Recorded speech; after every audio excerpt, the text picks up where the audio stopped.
And this is the first session this morning, and it's on arts and literature. And we have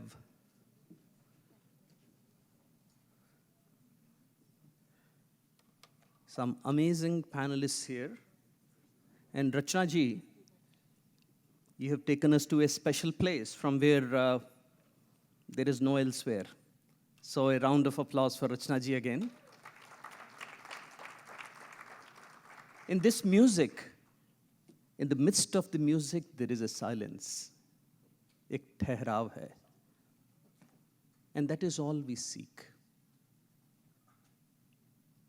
Artists and writers have given voice and form to the inaccessible enigma of the Vedic heritage.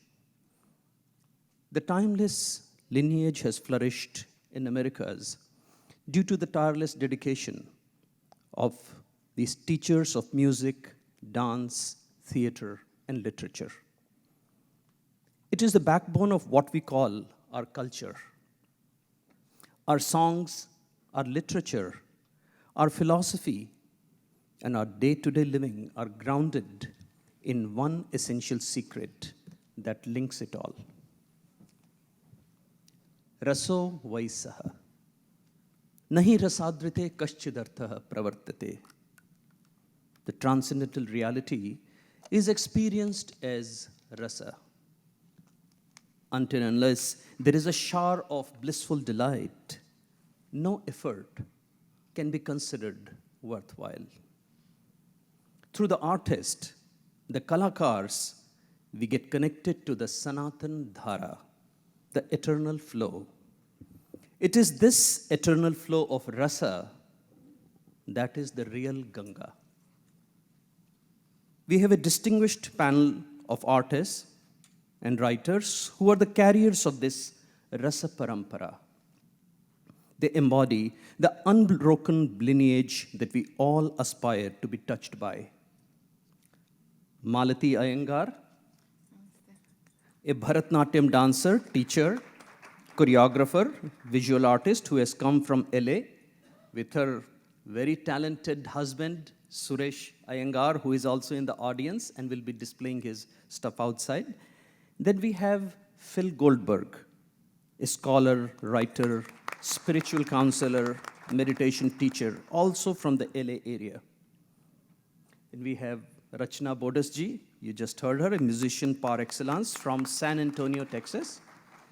And we have Aditi Banerjee, a writer, scholar, lawyer from New York. And you all heard Aishu Venkatraman Parikh last night, a musician and a physician from Houston. So, we welcome all panelists together. One round of applause for them. So we begin the conversation, the samvad this morning by, I'll address this question to Malati Iyengar.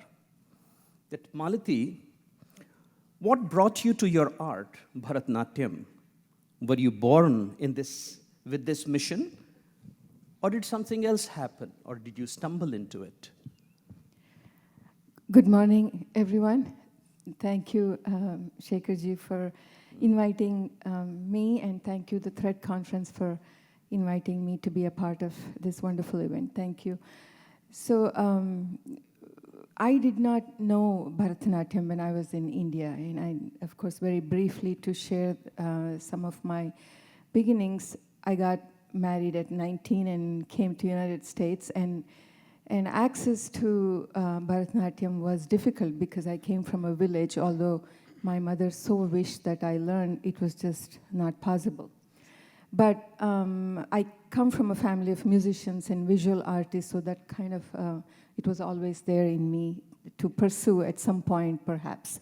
But after our daughter Lakshmi was born, when she turned 6, she expressed wanting to learn dance. That's when I thought this would be something nice for both of us to pursue. And We actually sponsored our guru from Bangalore every year for almost 9 years, 2 times a year, to teach me and my daughter in LA.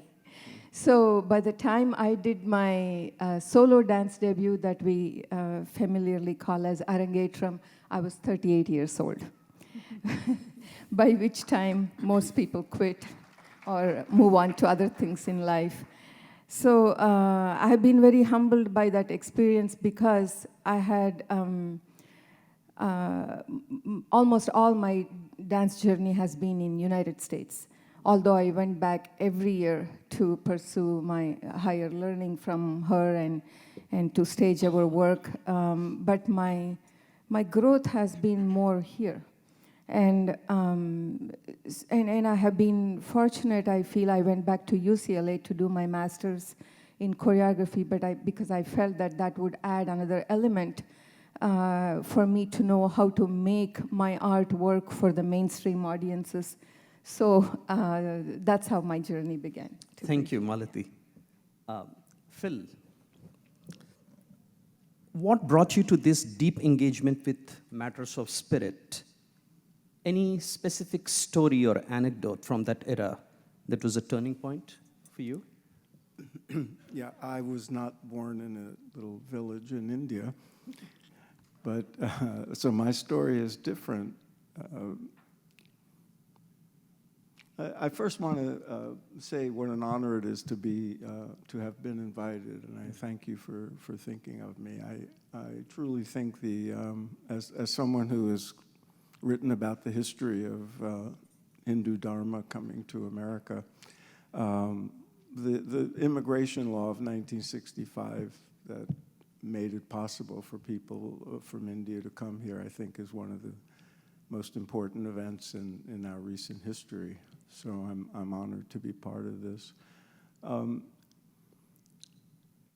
When I wrote American Veda, I devoted a chapter to the arts because the transmission of the Dharmic teachings from India came in a large part, or one of the contributing factors was all the artists, especially musicians and authors, who transmitted this wisdom into terms that Americans could absorb. And I was one of them. When I was a young seeker here, just down the road in Cambridge, really, I was illuminated in my search for what life is all about by the teachings that came from India. So I was reading the Gita and the Upanishads in translation, but I was also educated by some of the great thinkers of Western history, from Emerson and then more modern people, Joseph Campbell and Aldous Huxley and Alan Watts, and all these people who were absorbing the teachings of Vedanta mainly, and writing about it in ways that people like me could understand. At the same time, I always thought I'll become a writer someday, but I didn't. And then all that searching led me to take up transcendental meditation in 1968.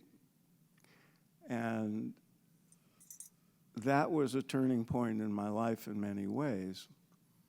And one of the things it did was I had aspired to write ever since I was, teenager, but I wasn't doing it because I was a mess. And I couldn't even sit still long enough to, write a decent paragraph. And then when I took up TM, it changed me. I was radically transformed. And so I was able to write coherently.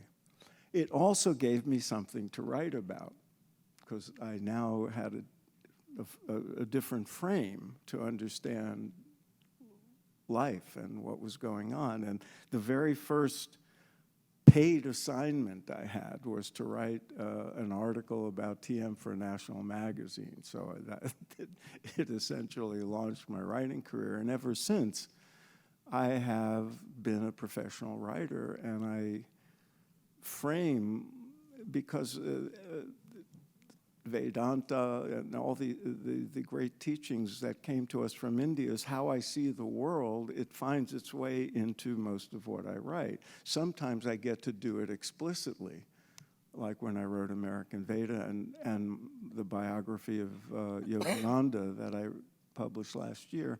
But sometimes it's more implicit, and it finds its way in, and I like to think I'm sort of trying my best to emulate those authors like J.D. Salinger and Hermann Hesse and all the others that I mentioned earlier who were part of this important transmission. Thanks, Phil. Over to Rachna.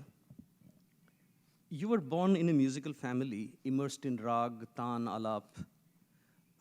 Can you share an anecdote from those magical times?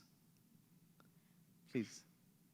And feel free to actually just communicate, express in your own way, in your own idiom, okay? As you already said, that I was born in a family where music was always around. So initially, my father used to teach me bhajans of famous Pandit Bhimsen Joshi ji, Lata Mangeshkar ji. And I used to perform everywhere. And then later on, I was always very much mesmerized listening to those taans and alaps of all the artists, because all the time we had music going on in my house. My father was a tabla player. My grandfather was a sitarist. So that way, instrumental music was always there, but vocal, we were always listening to all the artists. So I was like very much attracted to it, and there was a time when I asked my father, I want to sing those taans. I want to sing such alaps. So my father reached out to my guru, and at the age of 12, I started learning.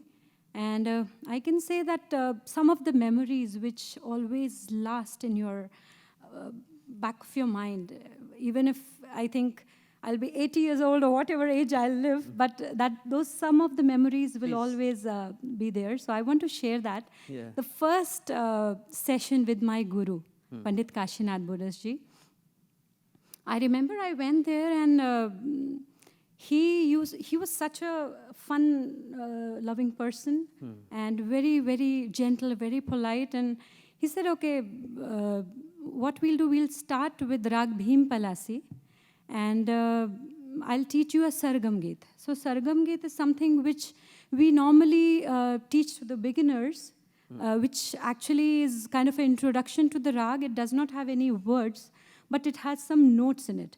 And he said that, okay, I'll tell you a story first, and then I'm going to teach you that Sargam Geet.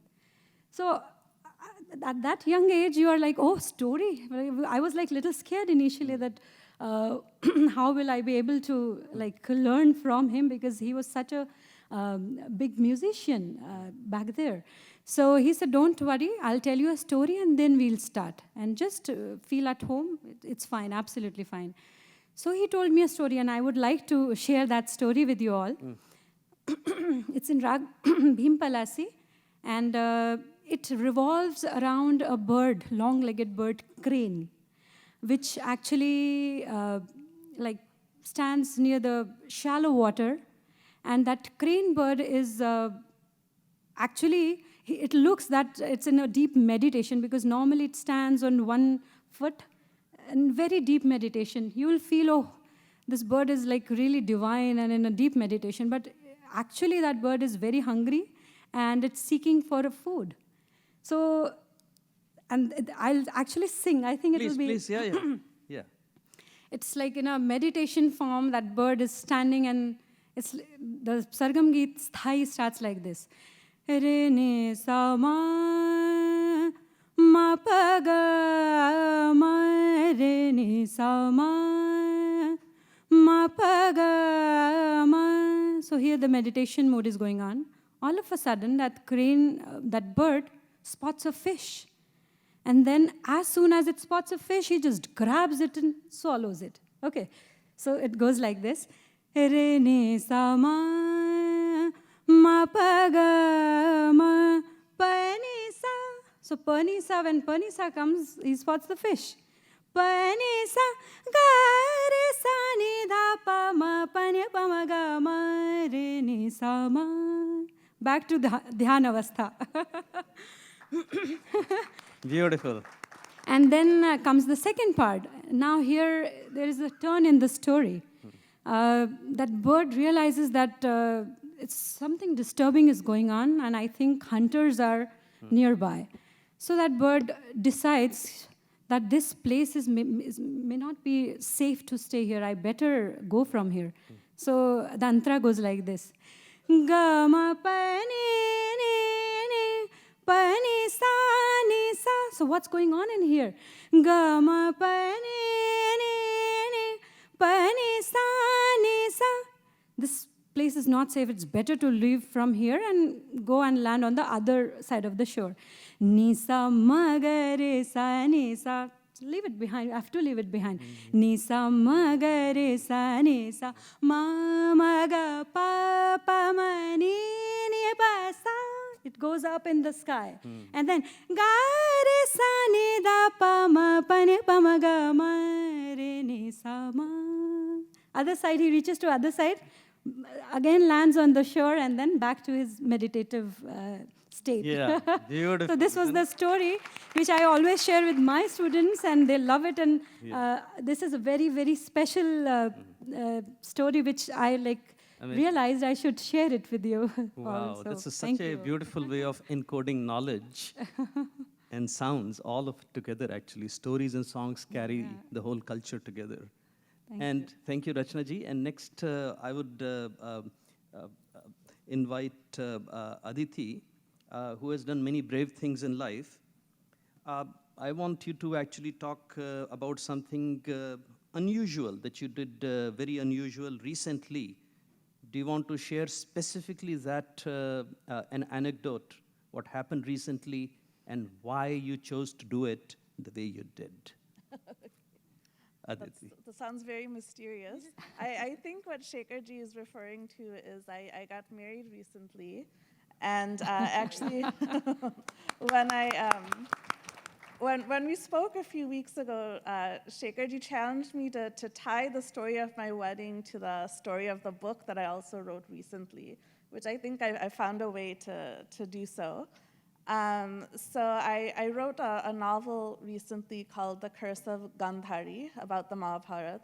And actually, the week before my wedding, I had a book tour for this in India.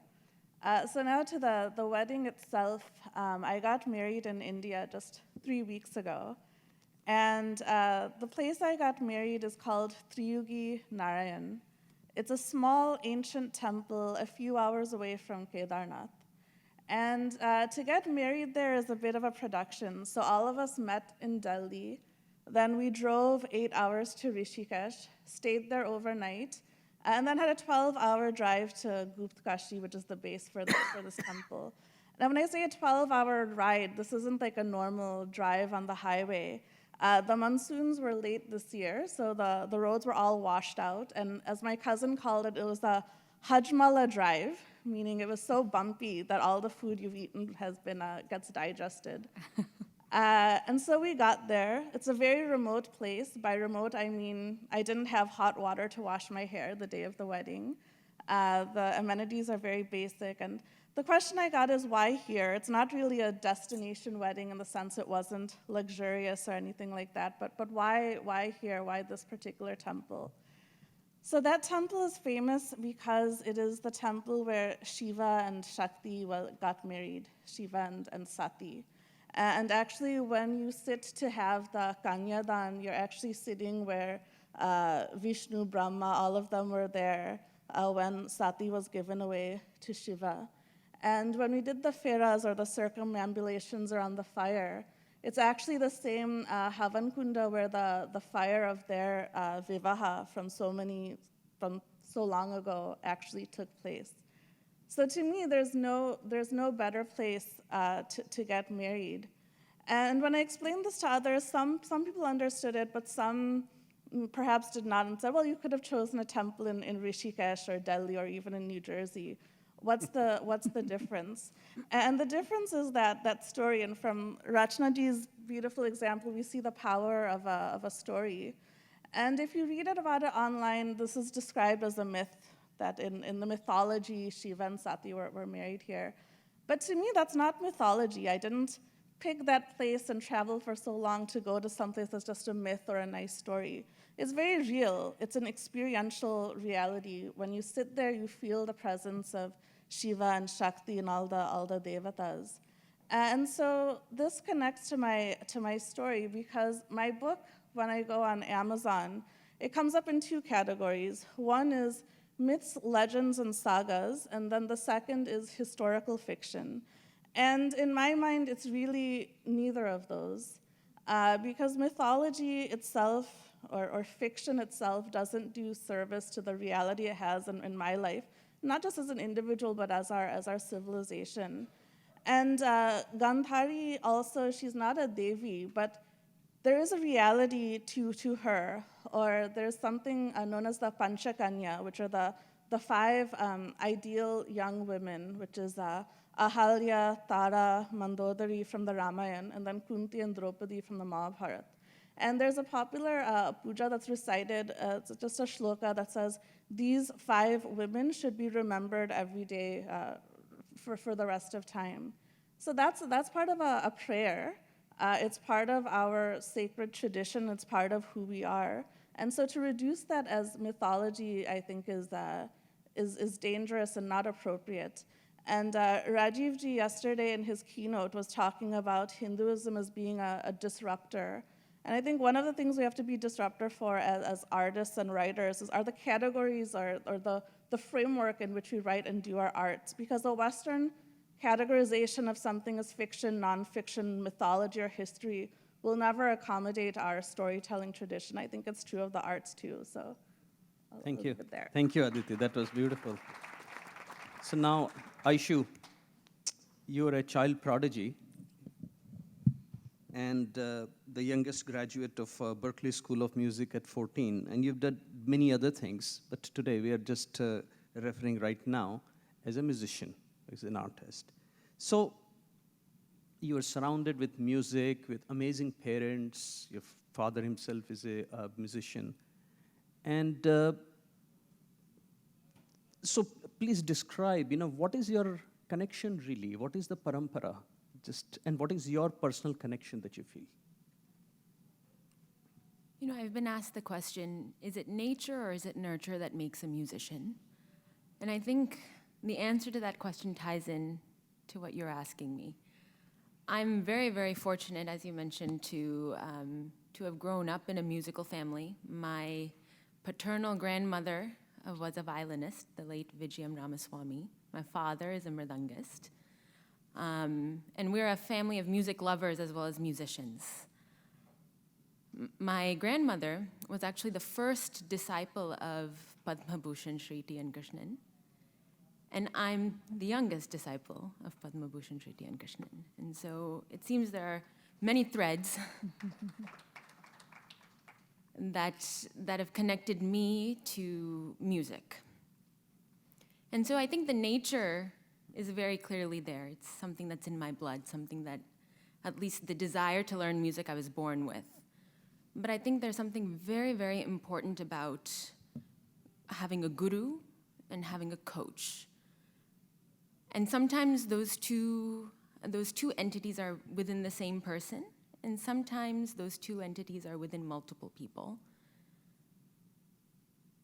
Guru has a very, very important role in my life, in any musician's life. So my many gurus, starting with Shri T. N. Krishnan, I think the poet Kabir says it best. Loosely translating one of his couplets, he says, "Guru and God are both before me, but who do I bow to first? It must be the Guru, because the Guru showed me God." And I very much agree with that. My gurus have shown me music, and they've shown me God in that. But to become a musician, to perform, to grow that art, there is a very important coaching element. For me, Shriti and Krishnan lived in India. I lived in Long Beach, California, adjacent to where Snoop Dogg, grew up and made music. And it was a unique juxtaposition for me to be growing up around rap and pop and to be learning the sacred, sacred art form that's been around for centuries.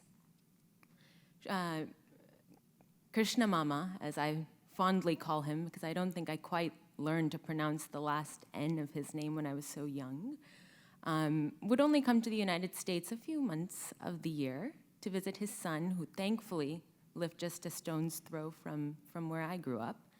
And my father and I would take the, in LA traffic, sometimes 1.5 hour drive after school to go to these lessons. And he would give the amount of knowledge that I think it takes a year or more to learn in just an hour, and that was his skill. But the hard part was coming home from the lesson and trying to assimilate this ocean of knowledge that had been shared in just an hour. And that's where the coaching element came in. And that was very much my father, sitting down with these recordings with me, helping me understand the minutiae of what had been taught. It was also my mother keeping the peace in the home, because inevitably my understanding of what my guru had taught me and my father's understanding of what I should be playing didn't always meet eye to eye. It was my sister's job to, here and there, come in with a joke and lighten the mood a little bit. It was very much a family-oriented drive to help me learn music and to help me grow. So I guess in the question of was it nature, was it nurture, most scientists these days will say, well, it's a bit of both, because we don't really have a perfectly 100% answer for is it one or the other, and I tend to agree with that. I'm grateful that the nature was there, that I was born into a family that decided very early to give me a violin.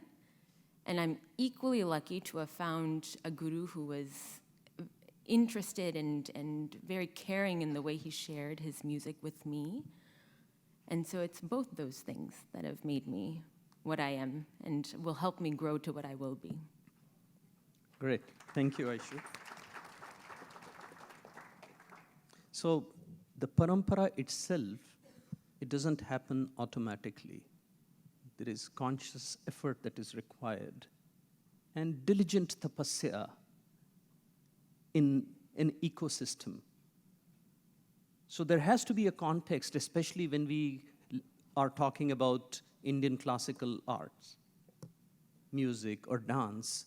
Once you transplant yourself, let's say from the Indian subcontinent over here, the context is different. The audiences are different. The language and the understanding of the symbolism and the stories are often absent here.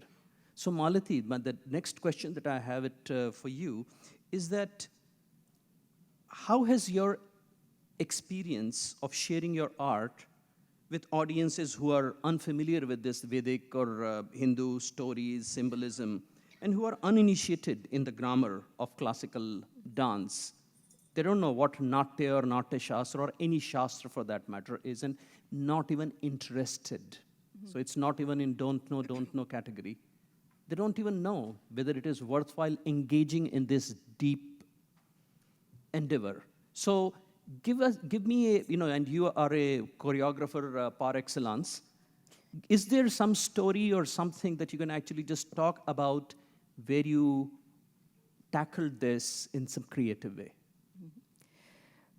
When I was doing my master's in UCLA, I was the guinea pig because they never had any graduate students pursuing choreography up until then, coming from a traditional background. They only had ballet or modern dance of different type of art forms.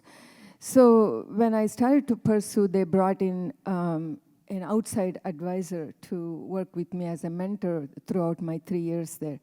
But then what I noticed is all the myths and legends that we normally portray in the storytelling, which storytelling is such an essential, ingrained part of our system, no matter whether it's music or dance, we are telling stories. Like while you were telling story, I was choreographing in my mind because you made it look so visual, and it just seemed very easy to picture the crane and, you know, the entire scenario.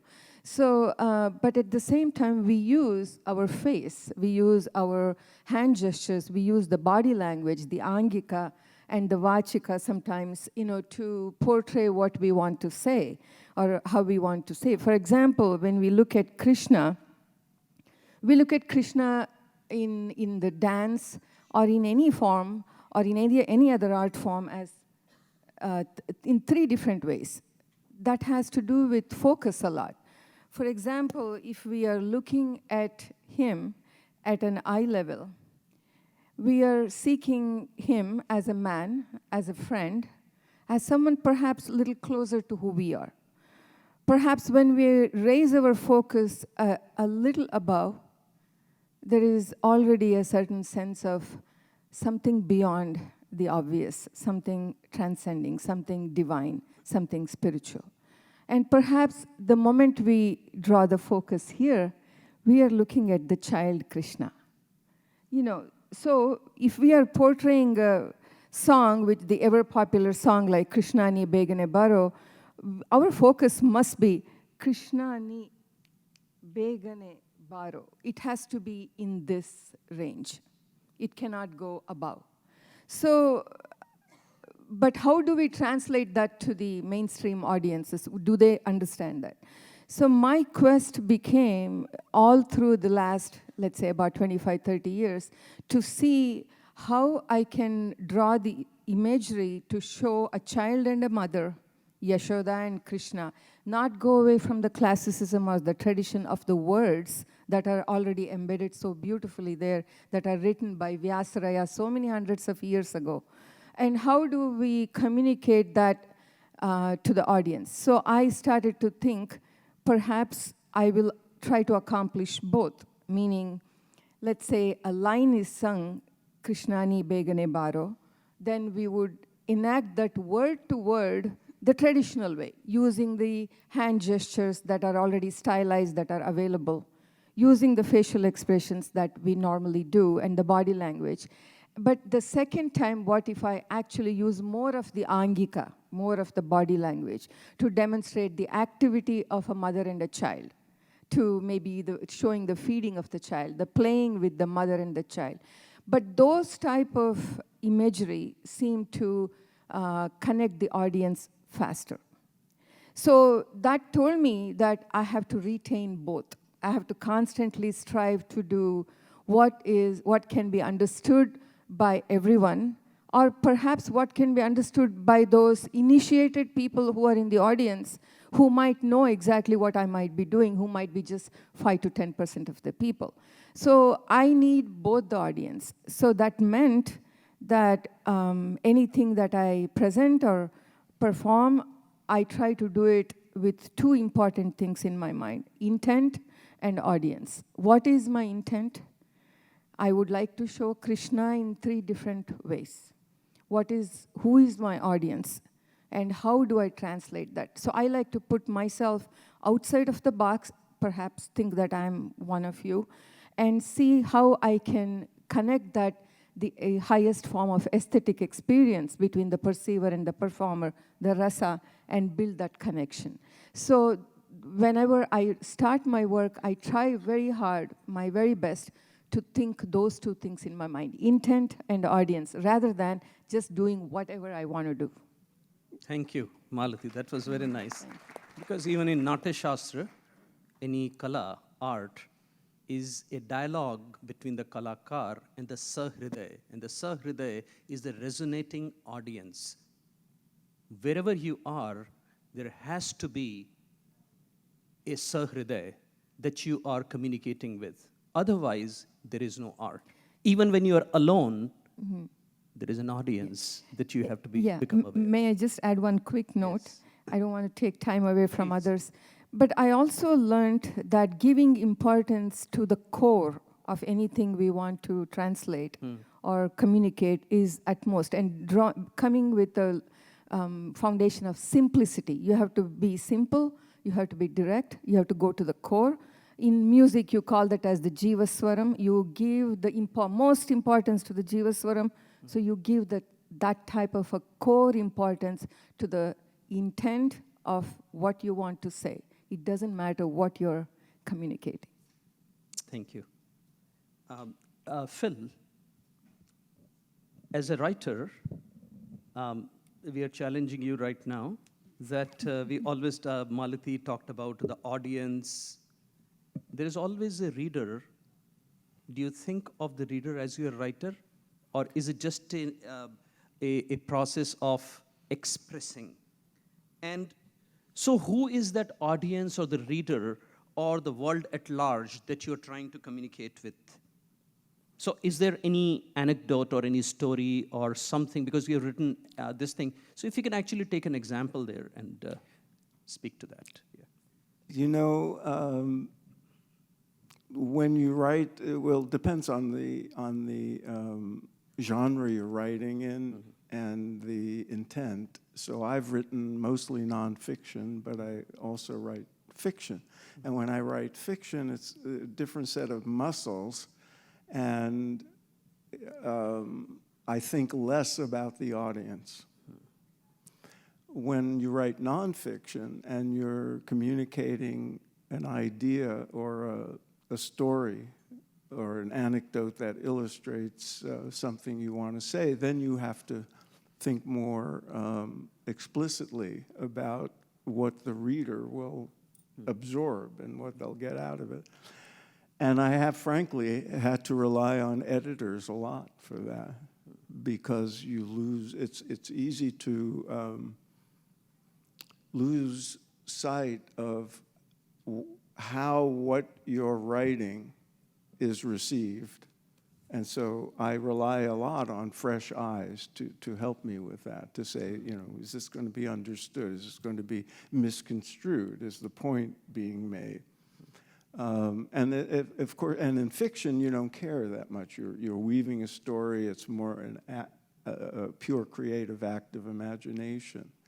Although even there, ideas come in. I'm working on a novel now about a young man, American in the 60s, who's brought back from an ashram in India because of a family crisis, and he has to readapt to life in America. And there, you know, you have to make sure the reader understands what you're talking about when you use words like ashram or, you know, whatever. And frankly, when I write nonfiction and I'm conveying ideas, especially if they're ideas rooted in the Dharmic teachings, and I want to make them understood. Or when I was writing Yogananda's biography and I wanted people in the West to understand what it would have been like for him to come from Calcutta to Boston in 1920. You have to convey facts, but in a narrative context. And I always, frankly, think about people, all the gurus who came here, from Vivekananda, Yogananda, Maharishi Mahesh Yogi, all of them had to find ways to adapt what they were conveying to the audience who was hearing this, which was different from an audience in India, and how to do that and be without diluting or distorting the teachings themselves. And that's actually been a role model for me, because that's a skill in itself, is to adapt without corrupting, and being understood without diluting what you have to say. And that lesson can be applied, you know, in many ways to the arts. Great, thank you, Phil. That was, as a writer, as an artist, the way you have to adapt yourself to changing conditions and the context is what brings about sometimes magic. It creates a new opportunity. And Rachna, so this is your turn to share something. So you were just transplanted from India, where you were embedded, immersed in music, and suddenly you came here to North America. How did your practice immediately turn? What was it actually? Just talk about that particular experience. So when I came to US, back in India, I had all the support system and everything because I had a 9-month-old baby with me when we came over here to US. So after coming over here, I was like, how to continue with my practice? Because taking responsibilities of my baby and all the household things, I just thought that I have to find a way, because during the day it was difficult. And I used to practice, but the way I wanted, the direction I wanted it to go, it was not going that way. So I was kind of very disturbed, and then I just sat down and said, okay, I have to find a way. So what I decided, that I'll start my practice during night when my baby goes, like after dinner, when she was almost going to sleep. So I started putting her on my lap and started my practice as a lullaby for her. And to my surprise, it worked. It worked in such a way that whenever I used to just turn on my tanpura, later on, she just tells, okay, it's time to sleep now. So she was on my lap all the time. Whenever I practiced during the night time, she was on my lap. And as soon as I turned on my tanpura, I started my alap. Within 5 minutes, she used to go to sleep. So that is how I got back to my intensive riyaz and everything, because I had to take it forward. And luckily, I feel that way. My daughter also got used to of that music going around during the day or anything. So whenever I used to, during the day, when I used to get time, I used to put tanpura.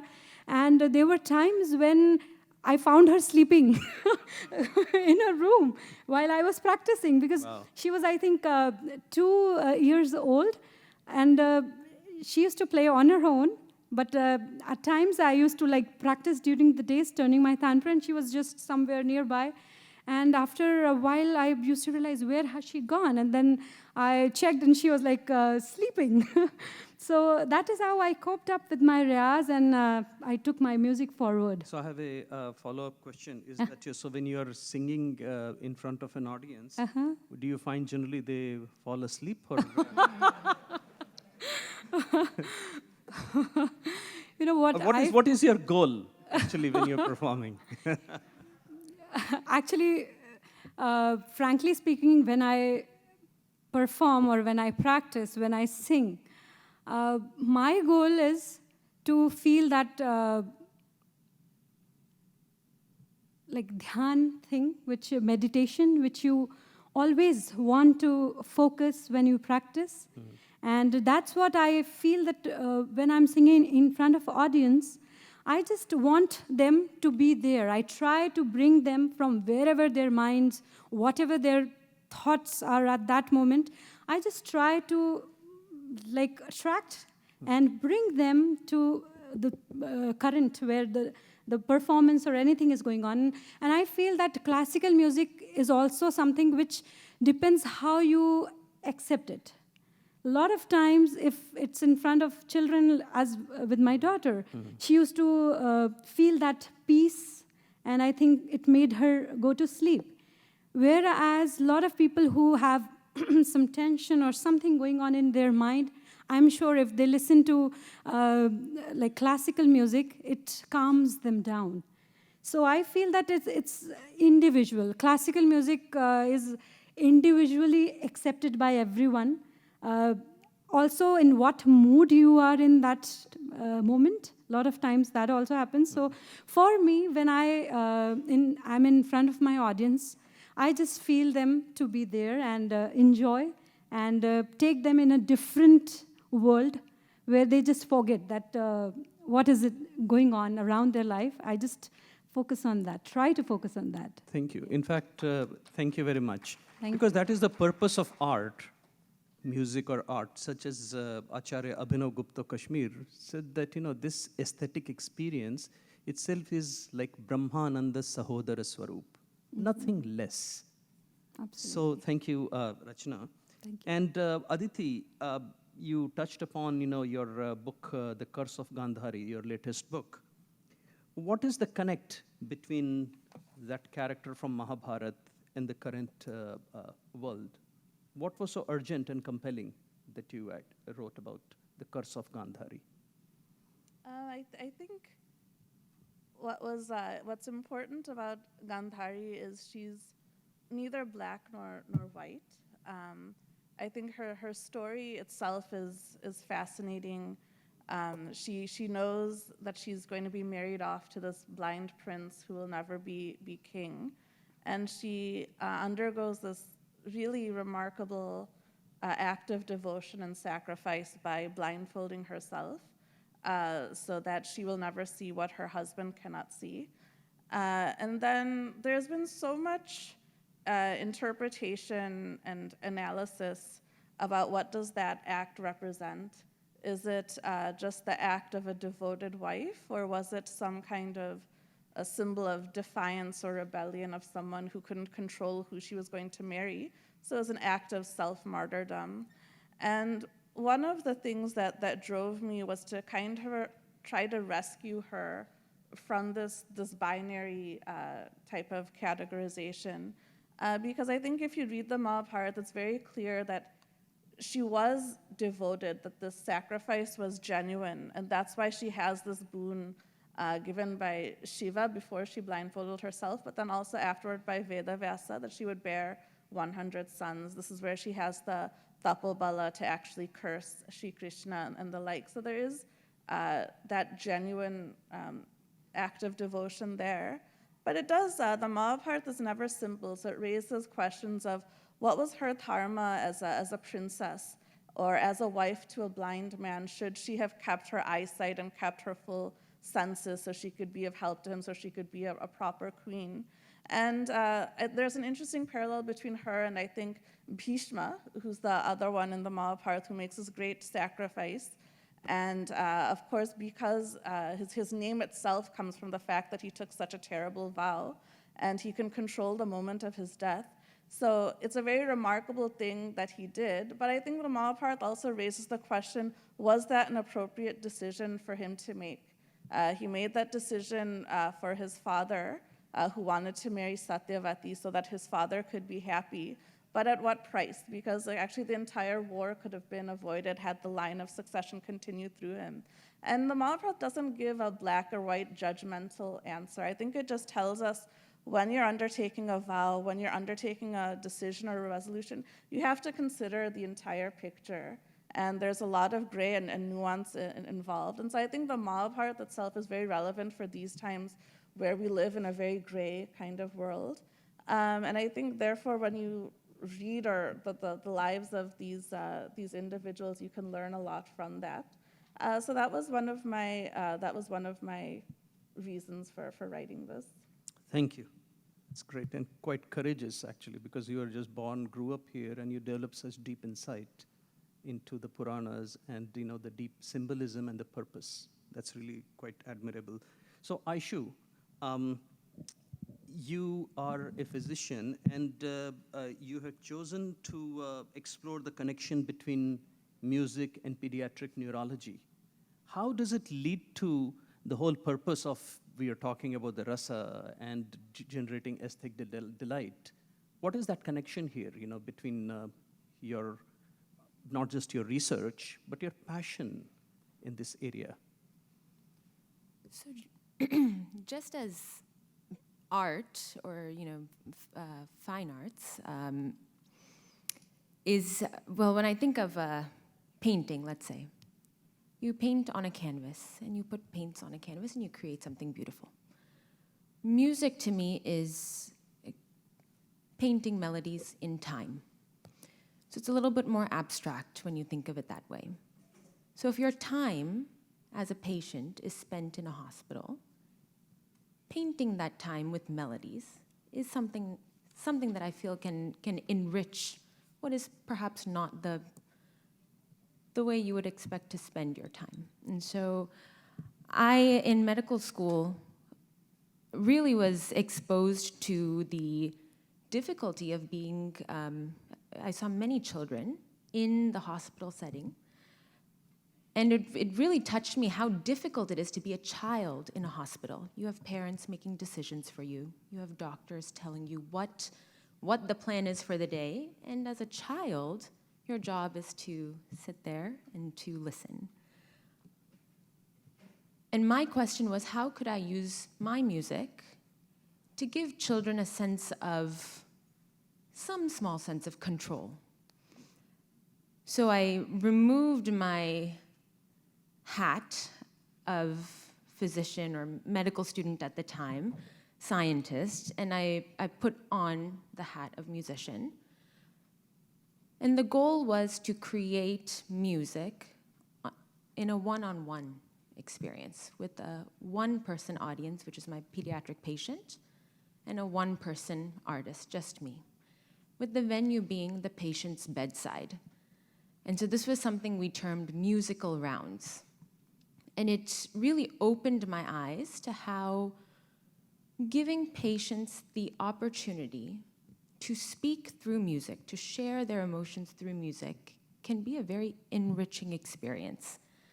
One memory that I have is of a young girl who was suffering from a pretty difficult round of chemotherapy in the hospital. And the side effects of the medication had rendered it very painful for her to speak. So her main method of communication was through, she was a young girl, through crayons and paper. And so my time with her was mainly walking in, trying to sense how the day may have been for her, which for the most part was not, many good days for her. And I attempted to just play the music that would express what emotions she may have been feeling. So she would draw, she would write words, she would paint on her canvas while I painted on mine.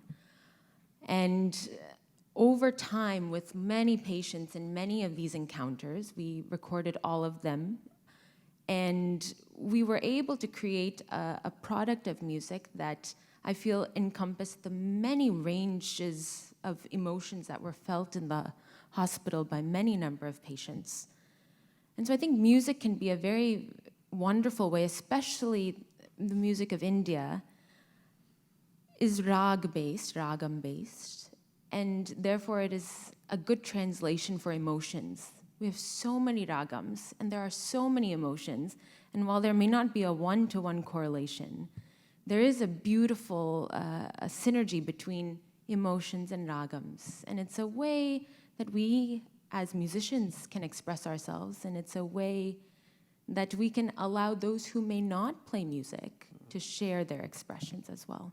So I think as a musician, my role is to try and understand my audience and create music that shares what they may be feeling, not just my own emotions, but the emotions of those that are listening.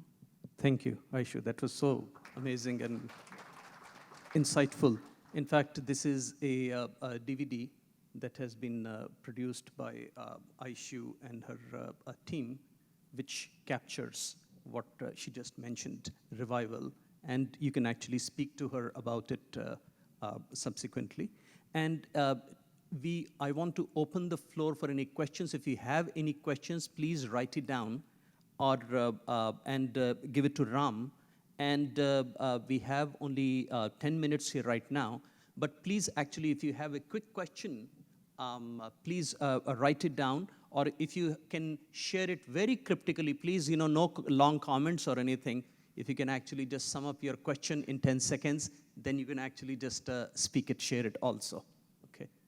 And while you are doing so, collecting your questions, okay.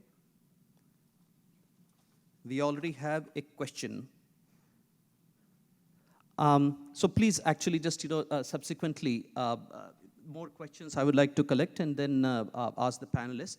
In the meantime, I have a general question for the panel also, is that the idea of stage performance or art, performing art itself is a limitation, that it only happens on a stage. The original idea, perhaps, was that life itself is the stage and we are performing all the time. So becoming acutely aware of where we are, what we are doing. And that's where the purpose of art was, where mundane becomes sacred and the ordinary becomes extraordinary, just by paying attention to something that is very common. And that was the whole idea when I started out the Vedic enigma, through paying that conscious attention that the cosmic drama is revealed. So what can be done, I'm just opening it up, that what can be done to ensure that that parampara, that ideal, continues to flourish or perhaps can flourish in future? Just want to open it up.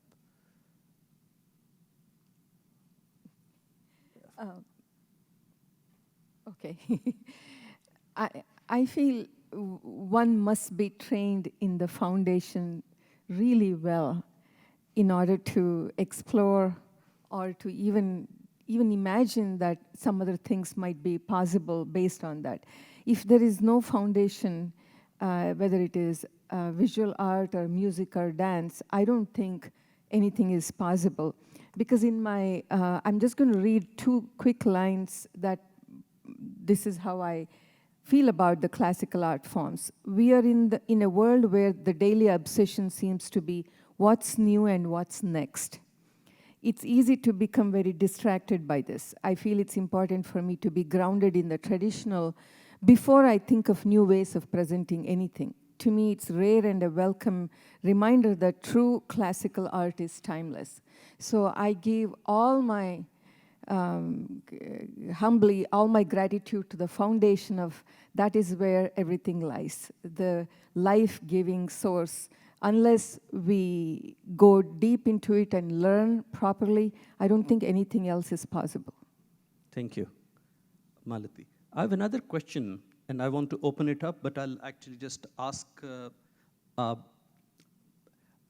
Aishu, you in your training itself, did you do a lot of it through Skype or internet? Or just asking you actually that question. So my question is that can the rasa be transmitted through that digital medium or through the internet? Or does it require physical presence? A lot of it probably you learned electronically also. So I just want you to comment on that.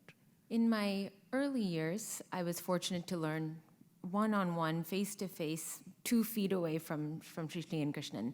And there's something irreplaceable about that experience. To very clearly see how his face is responding to what I've played, whether it's uncertainty as to whether I practiced enough or a pleasant surprise that I was able to actually play what I intended on playing.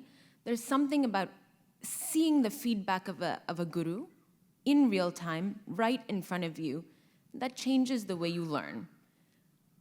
That said, I fully agree that the foundation is built on that, and the foundation is so important. Once that initial foundation has been built, I think a great deal of learning can be done by watching YouTube videos, by seeing the greats who may not be with us anymore, but whose legacy has been sustained by video recordings that have now been collected for posterity. There's a great deal of learning that can be done that way. That a guru can continue to impart a vast amount of knowledge through the medium of Skype. Would that completely replace the emotional aspect and the beauty of a one-on-one experience? Perhaps not. But am I immensely grateful for technology moving forward and allowing me to continue to learn when I live miles and miles and miles away from my gurus? Absolutely. Thank you. So there's one other audience question. Is there this social media changing the sensibility of people, and also, of course, the attention span and what you have to deliver in that nano time unit to them to gratify their sensibility also. What is it doing to that the aesthetic experience itself when we are talking of a eternal, a oceanic, blissful experience? What is it really just, how is it doing it? I don't know who want to actually fill. Do you want to actually just take that? Well, I deal in written word, and social media, digital age has just changed the means of transmission. But it is a vital factor. One of the things that,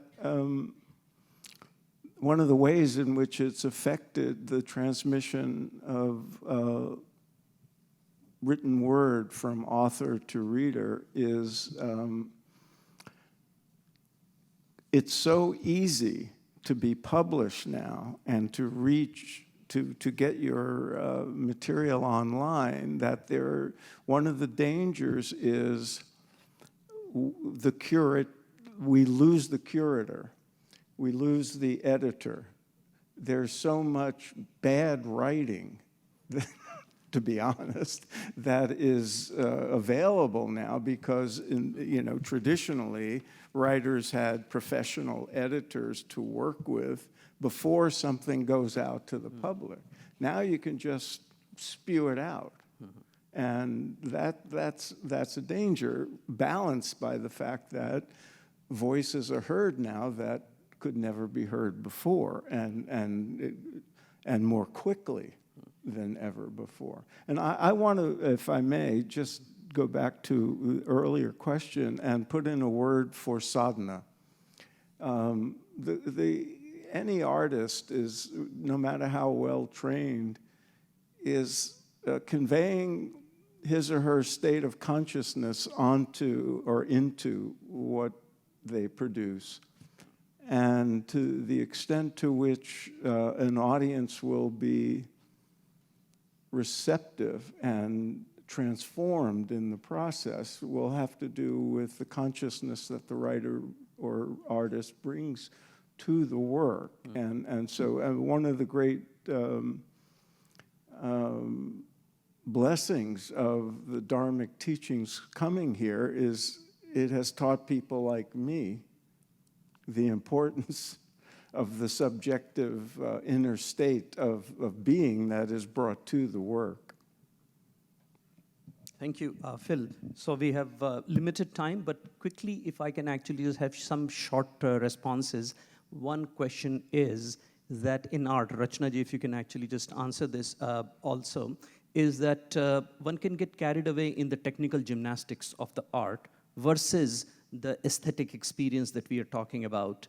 Or maybe the sensibility is changing, as we already discussed. But how do you balance that? Because you have to show your technical prowess also with fast dance and this, that, a lot of acrobatics. And juxtaposed also with the melodious, the aesthetic delivery that you want to convey. I feel the real motive behind like classical music, it is kind of to bring everyone, as I told earlier, that to bring them in a world where they just forget everything else.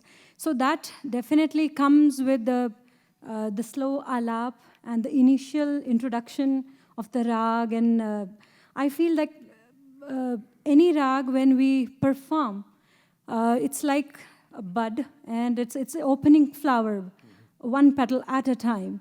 And slowly, when we reach towards the tanas and the jod, jhala, and whatever, like in instrumental music, in the vocals, when we reach to the tan, bol tan, and everything, that is the full blossom of that flower. When that flower blossoms, how beautiful it looks. And when it's a bud, then also it looks beautiful. But I feel like that any presentation, it always starts with a slow process, and then it reaches to a climax. So I feel it is something which I can say that both the things are very important, but yeah, the balance should be there. It shouldn't be like just alaps going on, because there is a point when it will be ending and it needs to reach that climax. So I feel those tan and alap are a very beautiful balancing thing, which as an artist, we learn it, how to balance and how to reach it to a level where everyone is like, it becomes a magical moment at the end. So I feel that's how we balance it. Thank you. Yeah. So I just would like to actually I have one common question, and if you want to just take a very quick shot at it and take 15 to 20 seconds answering that. It's all about the future now. How do we take, this is a very complex discipline, let's say the arts. How do you actually, what is your recommendation, starting with Aditi? What do you have to say to bring about that the possibility of transformation through the arts? What is it that can be done with the youth today and going forward? So I think one of the most important things, I would say as a writer, and I think for the arts too, when we deal with something that is the sacred, how we represent that sacred to make sure it's not corrupted or diluted or distorted. And I think one practical way of doing that is always, before I write, my husband actually gave me a statue of Ganesha sitting on a chair reading a book. And before I start any writing session, I always make a prostration to him, because I'm thinking Ganesha is my actual audience. By which I mean, whatever I write, it should be something that is in harmony with what our devas represent and our rishis and acharyas and all of that. So that's a reminder. And then I also think there's so much pressure to cater to an audience, to get more of an audience, to get more sales and things like that. But there's actually another story from the Zen tradition, which has always stayed with me and inspiring to me.